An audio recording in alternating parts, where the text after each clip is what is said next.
music is the soul too. It's the soul of the movie. I write the movie, or I direct it, but then when the music comes in, it's almost like it's a rewrite. It allows you to enter into the shadow area. But definitely the music is in touch with the deepest part of the subconscious of the human being, and through it becomes the part of the shadow area of film.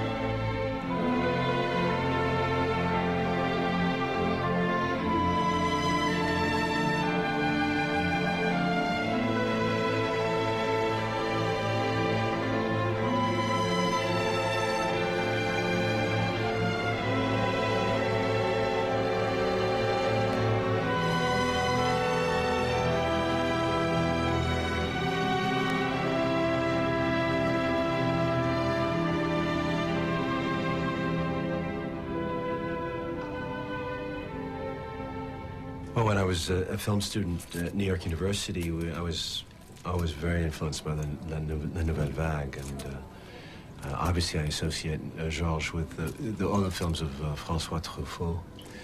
I think Shoot the Piano Player was his first, and it made quite an impression when we saw that. I loved Jules and Jim as one of his best-known scores, and Day for Night. I also liked, there's a film he did with Godard which made quite an impression, was Mépris, Contempt, but it's an ironic score because it's, Godard pounded the same beat, it comes in and in again, and he made it ultra repetitive, and I gather that Godard ripped apart most of Georges' score and just used the pieces he liked over and over again, but it works. The eternal problem of the old Greeks. Oh, please. Ici, c'est le problème éternel des anciens Grecs. I don't know if you're able to understand it, Jerry. I certainly hope you can. It's a fight against the gods. The fight of Prometheus and Ulysses. C'est les combats contre les dieux. Le combat d'Ulysse.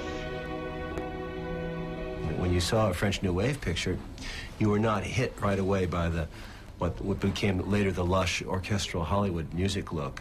It was of the streets. It was young people making movies. And when I did Salvador, that's what I wanted. I wanted that sense of urgency, that sense of agit-prop, that we were making films about the news.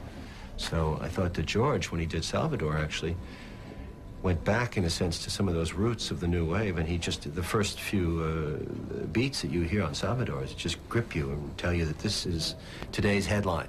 And it's like, almost like Bernard Herrmann, in a way, that, or the Psycho score, where he just takes your attention, grips you, and he doesn't let go. That was George. And he was such a soft man, mild man, that to see this violence in his music is interesting. It's a contradiction.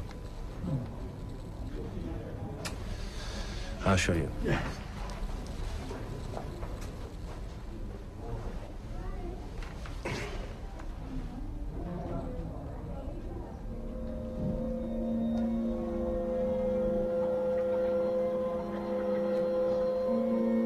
So here we go.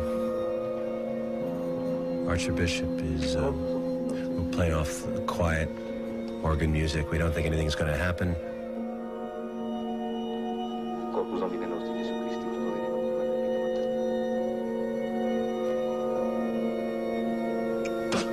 Hijo de puta. Right away you hear that opening note you heard at the beginning of the movie.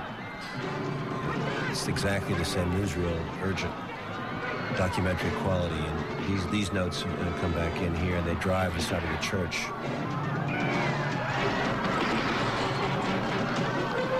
And then that high yearning comes in here, which just sort of represents, I think, what Woods is, what the Boyle character is looking for.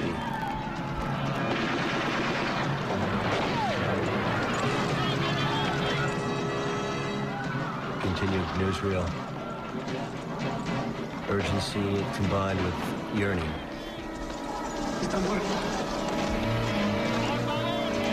Yeah, I love the way Delarue pauses. He takes on. He lets the dialogue come out, and then again with the action, he pushes the newsreel call line.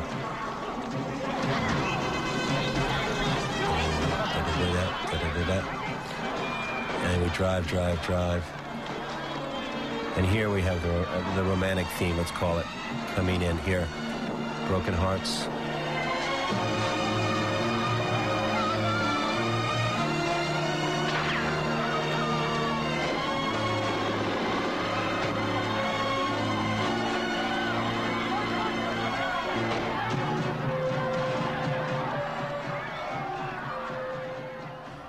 Here's a man who from the beginning didn't care. He was a dark person.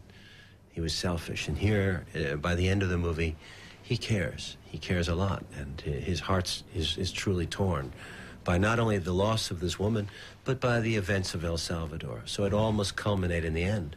So my feeling is that the end of the movie is sweeping, it's large, and it breaks your heart. And this is exactly the kind of mood that Georges, at his best, can create. Because George is a humanist.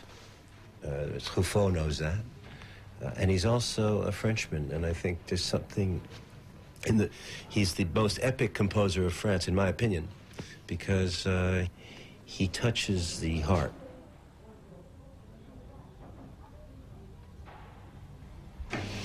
J'ai commis une faute. J'ai fait une chose laide. Et maintenant tu es un musicien célèbre. Je suis bien contente de ça. Grâce à moi, tu as eu ta chance. L'Arche 1000. C'était la semaine où tu as signé ton contrat, quelques jours avant. Il est venu à la cafétéria. Pas pour le café, pas pour déjeuner. Pour me proposer une affaire. D'abord, je comprends pas. C'est comme une devinette.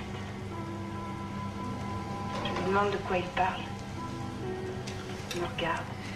Donc, dans cette séquence d'explication entre deux, elle va lui raconter qu'elle a couché avec l'impresario.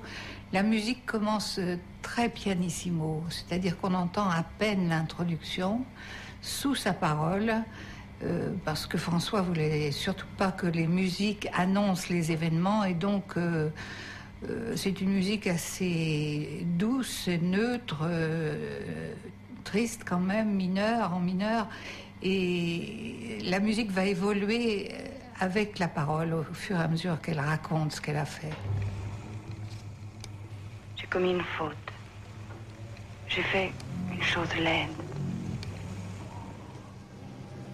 Il est venu à la cafétéria. Pas pour le café. Pas pour déjeuner. Pour me proposer une affaire.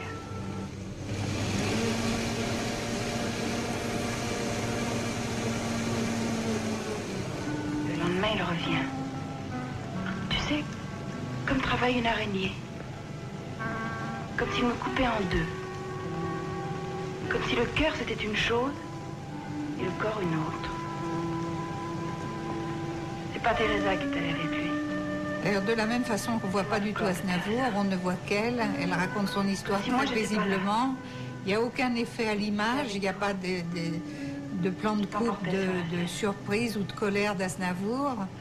La musique reste complètement égale, toujours triste, mais toujours d'une égale intensité. Le contrat est signé. Et ça va rester comme ça jusqu'à ce qu'elle ait fini de raconter. C'est un client comme les autres. Les commandes ne sont pas. Et je me dis maintenant c'est fini. Tu peux être Teresa. C'est beaucoup plus fort parce que la musique ne gêne pas. Elle donne une ambiance, mais elle ne gêne pas. Les plans de coupe d'Aznavour ne gêneraient s'ils étaient là. Elle est très belle et très... Qu'est-ce que je vois? Teresa? Ta Teresa? Non. Pas Teresa. Nulle part. Juste un vieux chiffon sale.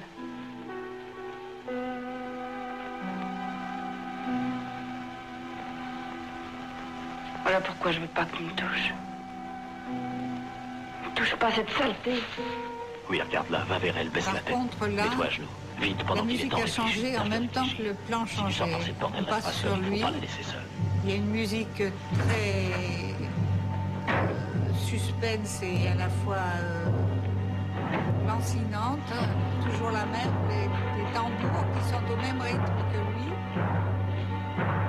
jusqu'à la fin.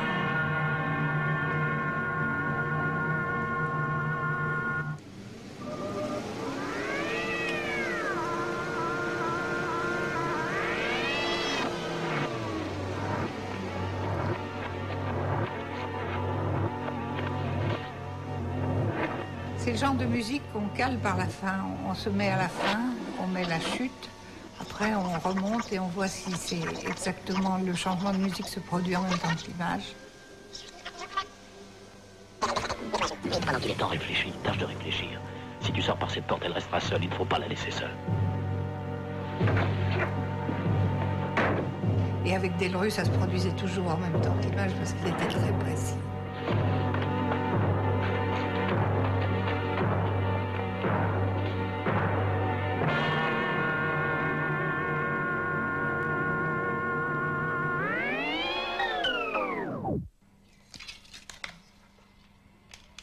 Avec François Truffaut, c'était très simple. S'il y avait de la musique et si elle était belle, on la laissait complètement s'exprimer. Elle était là pour raconter une histoire en même temps que l'image. Il n'était pas question de mélanger avec un bruit de rue. C'est pour ça qu'il n'aimait pas avoir trop de musique. Mais quand elle était là, il voulait qu'on l'écoute. Elle était là pour être, sinon écoutée, du moins utile. Mais appelez-moi Léna. Pourquoi, Léna? Parce qu'Hélène, Elena, et puis Léna.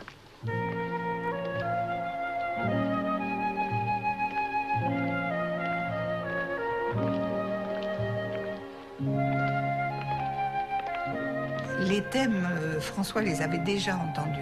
C'est-à-dire que Georges les enregistrait au piano, François les écoutait sur des cassettes chez lui, il les écoutait jusqu'à les savoir par cœur, il venait les siffloter dans la salle de montage et il nous demandait toujours ce qu'on en pensait. Et finalement, il nous disait c'est le thème du film.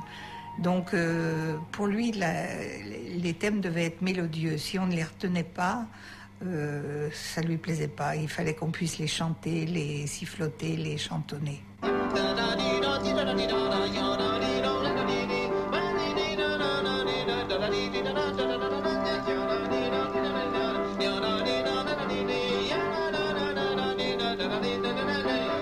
J'arrive en costume, j'arrive avec un smoking,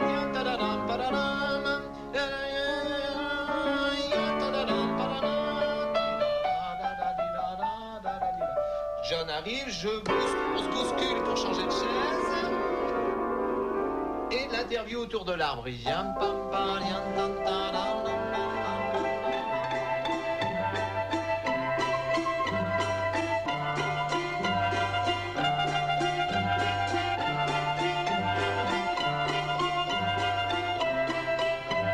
L'arrivée de Mimi. Le bébé dit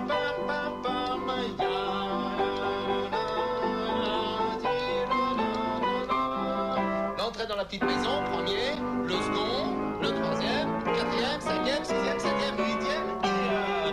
Le caméraman est entré et on arrive dans la maison où je joue du piano.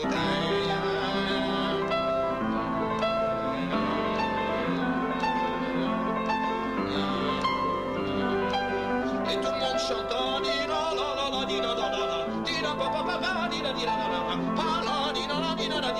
n'importe quoi, ils font n'importe quoi, on chante ça vient.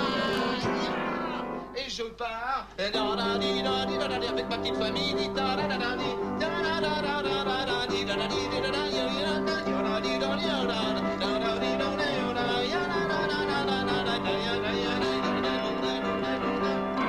Et c'est petit.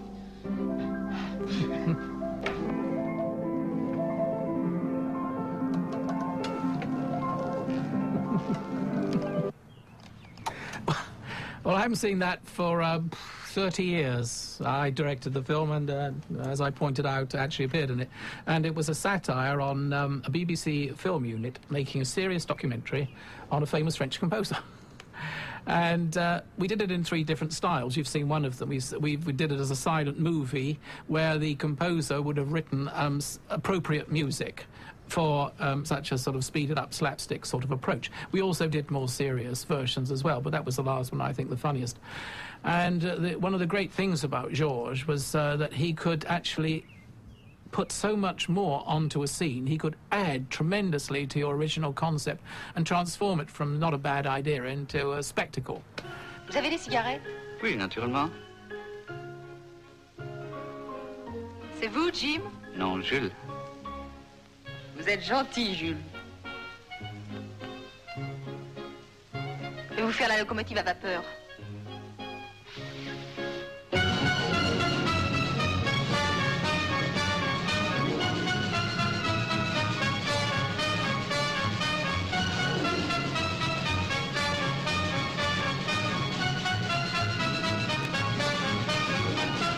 Georges had a unique talent that every director's looking for, the ability to enhance the director's work. If you had a comedy scene and it wasn't as funny as you'd have liked to have been, Georges could make it funnier. If you had, you wanted to evoke a beautiful sunny day and it was raining, Georges' music could bring the sun out.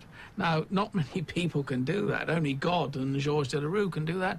So a lot of people, you know, when they began to discover how great he was, wanted his talents. And I realized that there was a very unique character here, that there was a person writing film music like nobody ever had or ever would. And so I wanted to make a film on him myself. And that's why I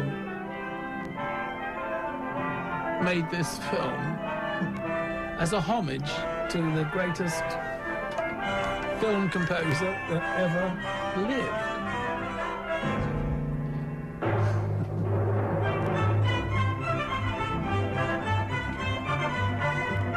Pure can-can. Offenbach would be proud. He came to my attention in Jules et Jim by François Truffaut. And the score for that film was, to me, as important as the film itself.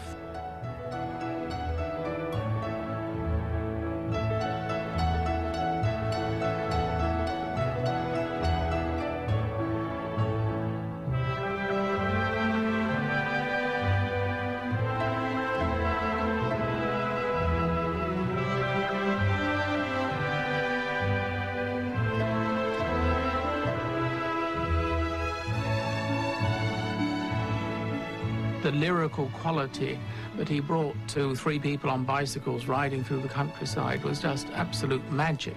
Nobody else, no other film composer I knew of at the time could possibly have achieved that. And then in Don't Shoot the Composer, which is the name of my little film, in Don't Shoot the Pianist, he again produced a very memorable score. I remember him telling me that Aznavour, as the cafe pianist, was just strumming along. He wasn't playing an actual tune on his piano.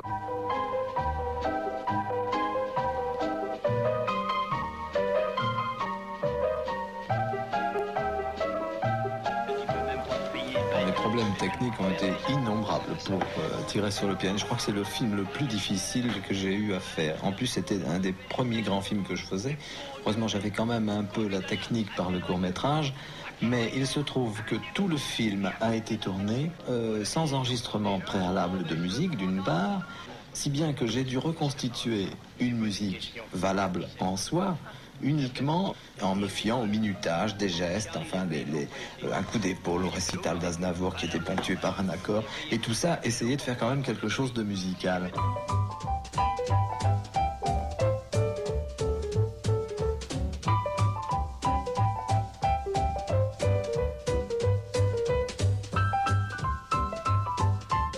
c'est la petite histoire, mais ça a été une surprise quand j'ai vu le film, parce qu'en définitive, je ne vais pas dire tout à fait mon histoire, parce que je n'ai pas de frère gangster, mais malgré tout, j'ai commencé, quand j'étais encore élève au conservatoire, et un peu après d'ailleurs, j'ai commencé à être pianiste dans des bars pour gagner ma vie. Enfin, j'étais pianiste dans un petit bar, dans le quartier de l'Opéra, je me souviens très bien de ça, où on me donnait joyeusement un pourboire pour jouer un air à la mode. Et ensuite, j'ai joué dans des bals en banlieue, en province, à Paris, enfin un peu tout.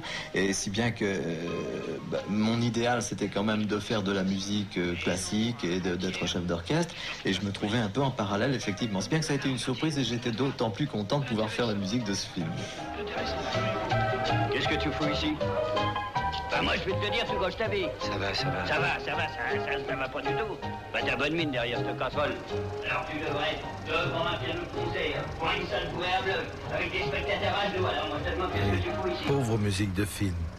On l'a décriée, méprisée, mais on a aussi beaucoup écrit d'ineptie et dit d'ineptie, de stupidité, dont la plus célèbre reste pour moi, moins on remarque la musique dans un film, meilleure elle est.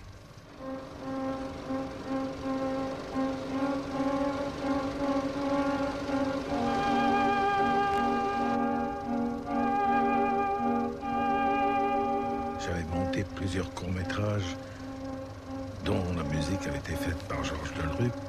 Moralité, quand moi j'ai fait un film, évidemment, je ne pouvais prendre que Georges Delruc.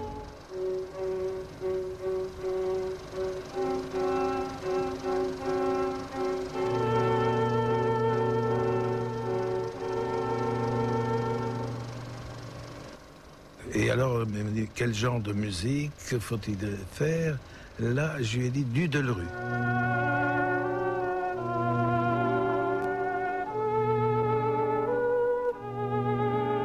Mais en lui disant, c'est pas sûr que ça reste dans le film.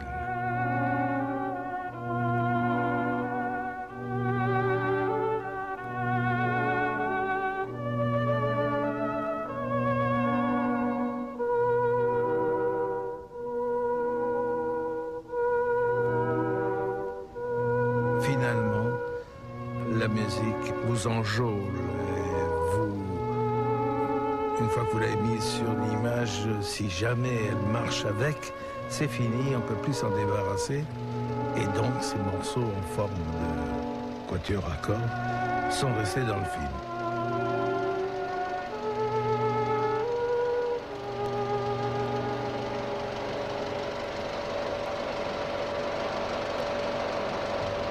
Enfin, chacun a sa conception de la musique de film. La mienne, en tout cas, c'est celle de Maurice Jaubert. Maurice Jaubert, musicien français des années 30, 40, et qui a écrit des choses définitives là-dessus, par exemple. Nous ne venons pas au cinéma pour entendre de la musique. Nous demandons à la musique d'approfondir en nous une impression visuelle. Quand le metteur en scène échappe à la stricte reproduction de la réalité pour ajouter à son œuvre ces éléments documentaires ou poétiques que sont les descriptions, les passages d'un point à un autre, les rappels des scènes antérieures, les rêves, la figuration imaginaire des pensées d'un personnage, la musique a son mot à dire. Sa présence même va avertir le spectateur que le style du film change momentanément pour des raisons dramatiques. La musique apporte un élément d'irréalité qui va fausser le jeu et détruire le réalisme primordial du cinéma. Nous ne demandons pas à la musique de nous expliquer les images, mais de leur ajouter une résonance de nature dissemblable, loin de tout pléonasme. Nous ne lui demandons pas d'être expressive et d'ajouter son sentiment à celui des personnages ou du réalisateur, mais d'être décorative et de joindre sa propre arabesque à celle que nous propose l'écran.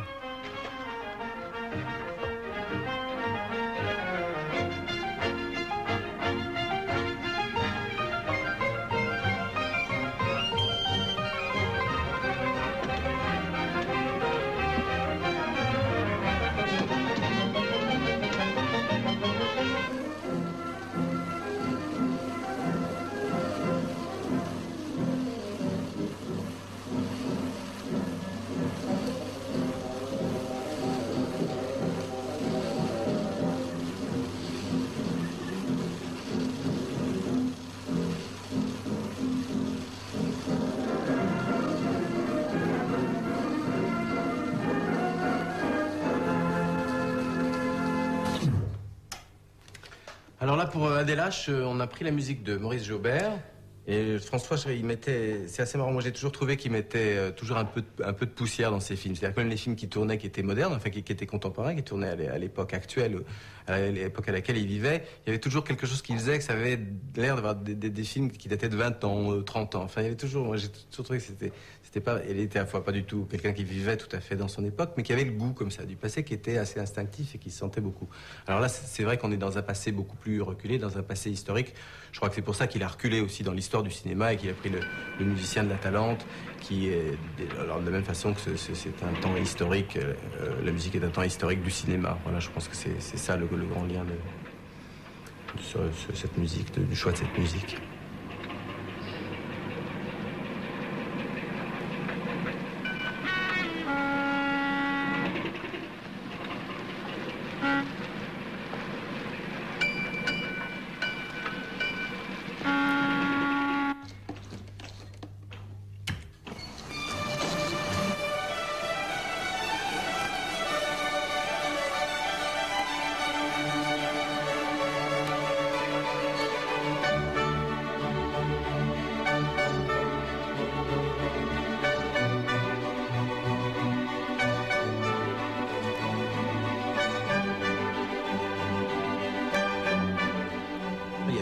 Aussi, qui est une rencontre exceptionnelle, mais pour moi c'est quelqu'un qui me manque encore maintenant.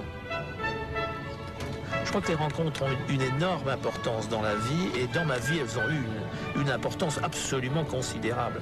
Elles m'ont permis également, comment dirais-je, de me cultiver, parce que bon, ayant quitté l'école très rapidement, je suis arrivé comme ça, complètement ignare, donc j'ai lu beaucoup, j'ai eu un contact, et ça c'est l'école de la vie la plus formidable, l'école de la connaissance par la vie, ça c'est formidable.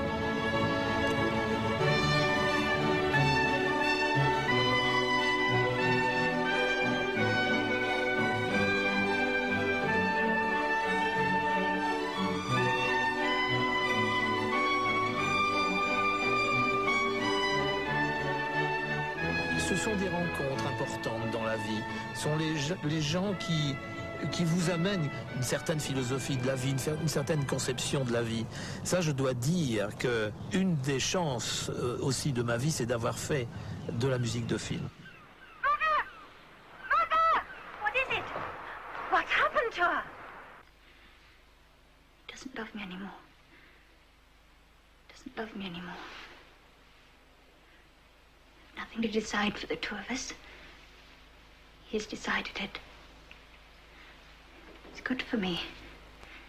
It's marvelous for Claude that he no longer loves me. Il ne me demande pas de rester ta sœur.